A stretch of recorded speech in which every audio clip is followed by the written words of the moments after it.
Jerusalem has been strangely silent today. Even though Passover has ended, 1 million people should be returning to their homes. Instead, it's as if the entire city is holding its breath, waiting to see what might happen next. My day began with an early, urgent pounding on my door, like a legion of Romans demanding entrance. My servant opened the door and accepted a note sealed with the sign of Arimathea. Inside was a hastily scrawled message. Meet me at the tomb. Quickly. Body gone. Soldiers gone. Tomb empty. I grabbed my coat and I ran. My sandals slipping in the morning mud and my heart pounding too fast for an old man. My mind was racing ahead. What might I find? How could the tomb be empty? Did the disciples steal the body in the night? Did the priests tunnel through the stones and steal the body themselves? Did the Romans steal the body? Or did he rise from the dead? At that thought, my feet ceased running. I stood, fixed to the street beside an open bakery, the smell of fresh bread brightening my senses. Of course the tomb was empty. Hadn't he said that he would rise again on the third day? Hadn't he invoked the sign of Jonah? Hadn't he gone to the cross, certain of his resurrection? Of course the tomb was empty. I ran anyway, but now out of excitement rather than fear, eager to meet Joseph, tell him about what I had discovered about Jesus, the King of the Jews, the Son of God, the real, genuine, only true, real Messiah. I ran, shouting for the universe to hear. He's alive! He's alive! He's alive and I'm forgiven. Heaven's gates are open wide. He's alive! I was hoarse from shouting when I arrived at the sepulchre of Arimathea. No one was there. The seal had been broken. The stone rolled away. The soldiers' breakfast was still simmering on the grill. And there were footprints coming and going in the clay before the doorway. I followed the footprints to where Joseph and I had laid him Friday evening. Carefully, tentatively, wondering what had happened here. Inside, all was quiet, though I noticed the sounds of singing birds and smelled the fragrance of spikenard. It had not brought a light, but the morning sun reflected into the recesses of the grave. I chuckled at how death could not dim the light of God's sun.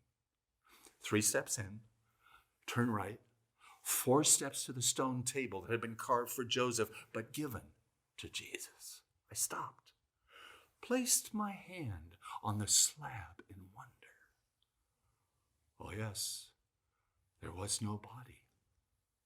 I had not expected to feel one, but still, he should have been here. A shredded human form, sleeping deeply while awaiting the final resurrection. However, there was no body. The slab was empty. Well, mostly empty.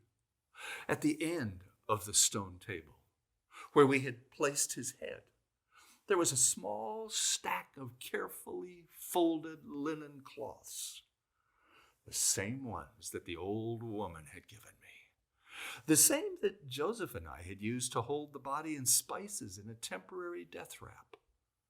Each of the cloths folded perfectly, like my mama taught me to fold my own bedclothes. For a second or two, my mind took me to that rough carpenter's hut in Nazareth, the place where Mother Mary taught young Jesus how to fold his sleeping blankets every morning. I must tell you, tears, uncontrolled, began to course down my cheeks as I thought of his mother weeping at the foot of his cross, probably still weeping now, hiding somewhere in Jerusalem. There was nothing more, just the all-pervasive smell of spikenard. But the spices were gone. Gone. I looked. All 75 pounds of myrrh, aloes, and spikenard were missing. Gone. Even the bag into which the mortician had placed them. even it was gone. There was nothing left except the folded linen and the fragrance of new life, royal life. I stumbled back into the light and stood waiting for Joseph. Instead, I met Mary and Martha, and finally John and Simon and most of the rest of the disciples. They came individually, as if fearful for the soldiers to return, as if certain that if the Jews would find them, they would be upon them with clubs, especially if they spoke above a whisper. I just listened. I listened to the stories and spoke little. The tales were stitched tight with fearful memories and colored with uncertain hopes.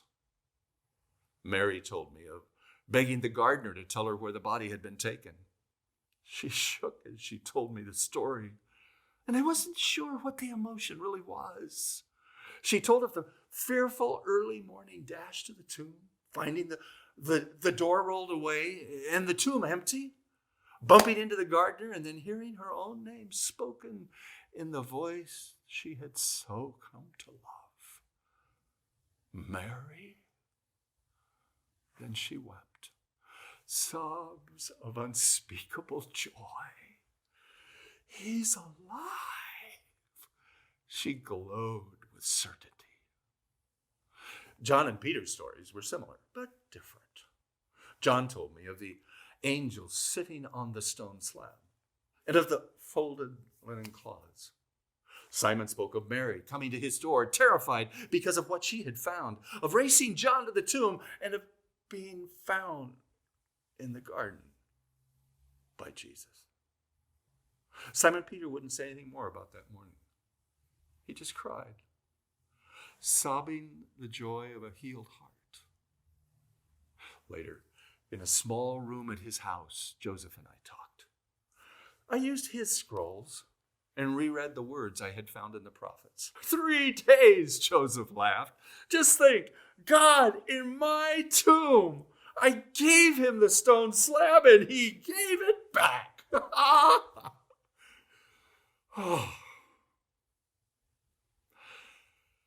Several hours in the quiet this evening, I've been home thinking about Jesus, reviewing everything I've heard him say, every healing I watched him do, his quick laughter, his love for children, his creative solutions for every problem. Only Jesus would put the tax money in the mouth of a fish. The taste of fresh bread, I remember well. God made bread on a very busy hillside. But I keep coming back to one story. A tale he told one afternoon to a crowd infiltrated with spies, unbelievers, and hostile priests. There once was a man, he began, the father of 2 sons. We listened at full attention as Jesus described the father who loved his son so much that he allowed one to pretend father was dead, demand his inheritance, change his name, travel to a far country, live as a selfish fool, squander everything, and end up as a starving piggard. Should have followed the law and killed him, one scribe judged. Or same with the debt collectors. They could kill him, voiced another in authority. Let him be gone and forgotten, spoke a local village elder. Hope he died there. That was the consensus. But Jesus wasn't finished. The story has another chapter, Jesus said. While feeding the pigs, the Spirit of God moved in his heart, and the lost son began to think of home, of the longing look his father had given him as he left, of his old soft bed with the warm blankets, of how even the servants got to enjoy his mother's good cooking. Around me, starched listeners struggled uncomfortably in their tight legal opinions. And the boy decided to return home. Yeah, the way that son lived, he'll be a perfect target for the stoning stones, the rabbi pronounced. Boy ought to stay away. If he comes home, he better be ready to die. Jesus just ignored them all, but continued to tell the story of the father who loved his sinner son. The boy left the pigs and began to walk home. With every step, he rehearsed what he would say to his father, how he would beg to be given a place among the servants, not anything more. I don't need to be a son, but I would hope for just a few crumbs. Somehow, Jesus' farmer father knew the change of heart in his son and began watching for him at the city gates, hand shielding his eyes from the sun, hope stirring in his heart, soul urging his son toward home. Come. The listeners grunted their disapproval. And a couple of the village elders, they even reached for the stoning stones they kept in a ready pile before the city gate. One day, the sun came up over the distant hill, said Jesus, feet torn and bloody, clothes little more than threads, eyes and heart brimming with hope, soul pleading for forgiveness. At that point, one of the elders began tossing his stone up and down, as if preparing to give justice a throw. Jesus ignored him, continued.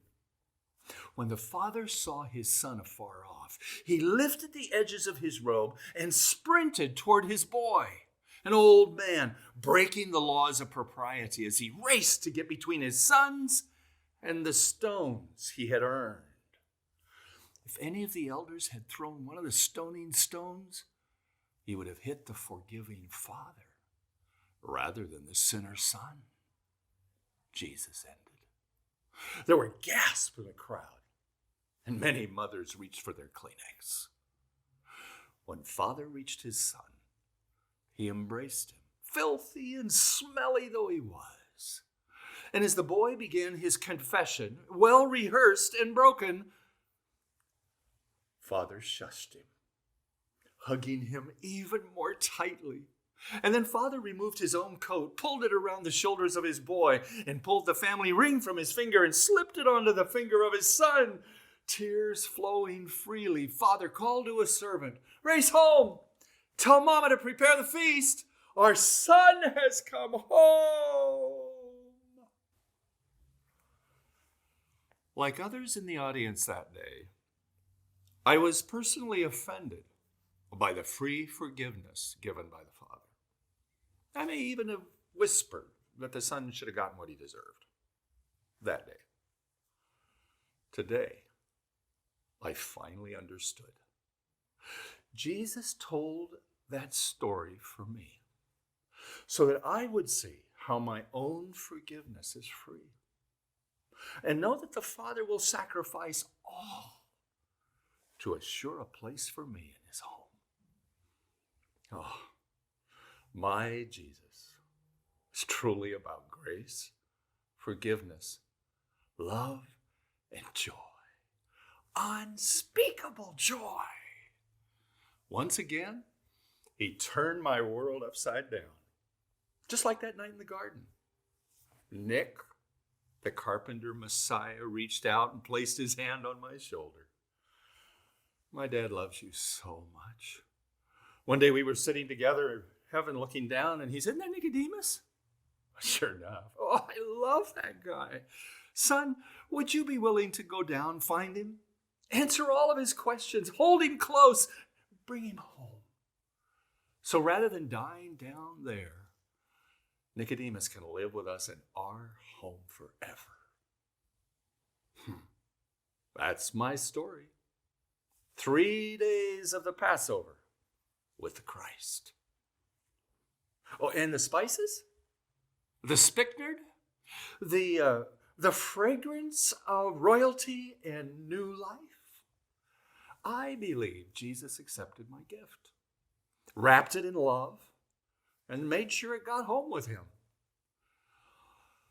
One day, when I arrive at my home in their home, I have a feeling that Jesus will say, "Nick, I need to show you something." And I'm not sure where he will take me. Maybe to a museum of love. I don't know. But when I get there, he's going to say, you smell anything? Ah, yes. Spikenard. The fragrance of royalty. The promise of new birth. Go ahead. Say I'm dead and gone. But you will see that you were wrong. Go ahead. Try to hide the sun. But all will see that I am the one, 'cause I'll come again. Ain't no power on earth can keep me back. Yes, I'll come again. Come to take my people